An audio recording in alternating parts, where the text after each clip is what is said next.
Tu connais cet ami qui annule toujours les plans? Celui qui est encore malade, encore fatigué, peut-être la prochaine fois? Oui, cet ami n'essaye pas de t'éviter. Il protège quelque chose. Si tu fais partie des personnes qui s'enthousiasment plus pour une soirée du vendredi en pyjama qu'une soirée dehors, bienvenue, tu vas te sentir reconnu. Et aujourd'hui, nous décortiquons la psychologie des personnes qui aiment rester chez elles, celles que la société qualifie d'ennuyeuses, mais que la science nomme tout à fait autrement. Voici la chose. Les extravertis se rechargent en étant entourés. Leur énergie vient du bruit, du mouvement, du chaos. Mais les introvertis et les personnes qui préfèrent la solitude, eux, se rechargent dans le calme. Chaque interaction sociale, même amusante, vide lentement leur batterie. Et la maison est le seul chargeur qui fonctionne vraiment. Les psychologues appellent cela la théorie de l'éveil optimal. Certaines personnes ont besoin de plus de stimulation pour se sentir bien, d'autres en ont besoin de moins. Ce n'est pas de la paresse ou de la peur, c'est juste la façon dont leur système nerveux est câblé. Mais il y a plus que de l'introversion. Certaines personnes adorent rester chez elles parce que leur environnement leur procure un sentiment de contrôle qu'elles n'ont nulle part ailleurs.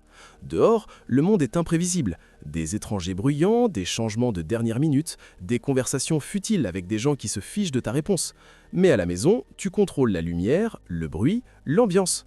Pour les personnes souffrant d'anxiété ou très sensibles, ce contrôle n'est pas un luxe, c'est une question de survie. Voici un truc incroyable.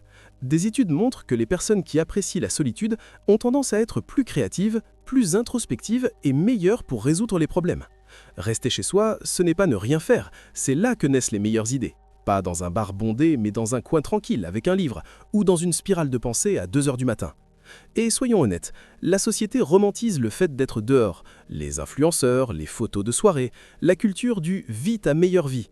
Mais et si ta meilleure vie, c'était un documentaire, un bol de soupe et 0 obligation? Ce n'est pas triste, c'est de la conscience de soi. Maintenant, certaines personnes restent chez elles pour une raison plus sombre. L'anxiété sociale, un traumatisme passé, une dépression qui murmure doucement « à quoi bon ?» Et pour elles, la maison devient à la fois un refuge et une prison. Il est donc important de savoir, est-ce que tu restes chez toi parce que ça te ressource ou parce que sortir te semble trop lourd? Parce que l'une est de l'appât, l'autre est de la fuite. Mais pour ceux qui aiment vraiment rester chez eux, ils ne ratent rien, ils vivent juste différemment. Ils trouvent de la joie dans les petits rituels, la routine du café du matin, l'endroit préféré sur le canapé, la façon dont la lumière frappe la pièce au coucher du soleil, des choses que la plupart des gens ignorent dans leur précipitation. Abonne-toi si tu penses être de ce type. Les psychologues appellent cela une préférence pour une faible stimulation. Ces personnes n'ont pas besoin que le monde les divertisse, leur monde intérieur est déjà assez riche.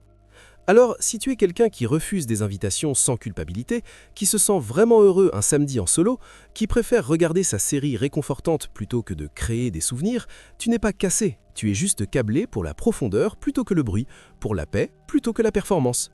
Dis-moi, préfères-tu rester chez toi ou penses-tu qu'on se cherche tous des excuses? Et si tu veux la psychologie que la plupart des gens n'entendent pas à leur sujet, la prochaine vidéo va te frapper encore plus fort que celle-ci. Clique dessus, tu comprendras pourquoi.